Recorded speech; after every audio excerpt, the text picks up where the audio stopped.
नाज़रीन इकरामी, इस्लामी मुल्क तुर्की के लिए इंतहाई खुशखबरी ये है कि उन्होंने जो रशिया से S-400 मिसाइल सिस्टम खरीदा था उसका कामयाबी से तजर्बा कर दिया। अंकारा के अंदर ये बड़ा तजर्बा किया गया और अमेरिका ने बहुत ज्यादा प्रेशर डाला। अमेरिका ये कहता रहा कि हम आपको F-35 जहाजों की खेप देने के लिए तैयार हैं, आप रशिया के इस S-400 मिसाइल सिस्टम को धुतकार दें, वापस कर दें। आखिरी दम तक अमेरिका ने लेटर लिखे तैयब एर्दोगान को कि आप इस मिसाइल सिस्टम की जान छोड़े, हम आपको जो कहते हैं कर देंगे। लेकिन तुर्की के सदर तैयब एर्दोगान उन तमाम तर लेटर और अमेरिका की जानब से दी जाने वाली मुख्तलिफ डील को कैंसिल कर दिया और अंकारा के अंदर S-400 मिसाइल सिस्टम का कामयाबी से तजर्बा किया। तुर्की के डिफेंस ऑफिशियल का यह कहना है कि F-16 जहाज लो और हाई एल्टीट्यूड पर परवाजें करेंगे और रडार को अच्छे तरीके से मॉनिटर करते रहेंगे और तभी अंकारा के अंदर यह मिसाइल सिस्टम टेस्ट किया गया। नाज़रीन इकरामी, रशिया के ऑफिशियल्स भी मौजूद थे। रशिया के डिफेंस ऑफिशियल जिन्होंने तुर्की की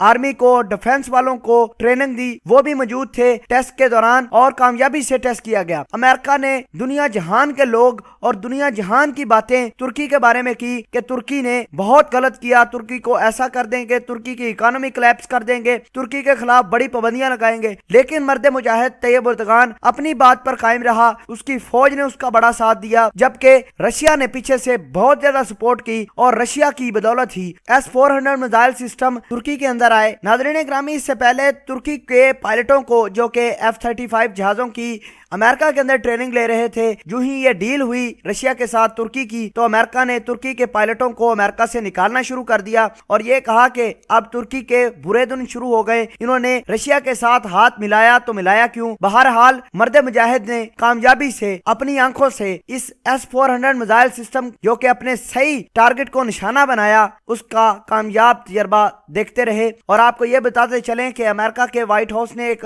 स्टेटमेंट रिलीज की है। उनका कहना है कि तुर्की ने बहुत गलत किया है, अब इसके ऊपर और इकोनॉमिक प्रेशर आएगा। तुर्की ने S-400 मिसाइल सिस्टम का तजर्बा करके बहुत बड़ी गलती भी की है, लेकिन रशिया और तुर्की दोनों ही एक पेज पर हैं। इन दोनों का एक ही मानना है कि अगर अमेरिका ने किसी किस्म की इनकी बातों में टांग अड़ाई तो यकीन माने रशिया भी और तुर्की भी अमेरिका का कुछ नहीं छोड़ेंगे। नाज़रीन ग्रामी, तुर्की के F-16 जहाज वक्तन फवक्तन इस मिसाइल सिस्टम की निगरानी करते रहे। पूरे इलाके के अंदर जहाज भी उड़ाए गए, मुकम्मल तौर पर सिक्योरिटी को हाई अलर्ट पर रखा गया और तब जाकर इस मिसाइल सिस्टम का कामयाबी से तजर्बा किया गया। नाज़रीन ग्रामी, रशिया के बड़े बड़े डिफेंस ऑफिशियल जिन्होंने तुर्की की फौज को इस मिसाइल सिस्टम चलाने का तरीका बताया, ट्रेन किया, वो भी मौजूद थे। हर हाल तुर्की के डिफेंस ऑफिशियल ने रशिया का बहुत ज्यादा शुक्रिया अदा किया और कहा कि वो अमेरिका को फेस करने के लिए हर तरीके से तैयार है।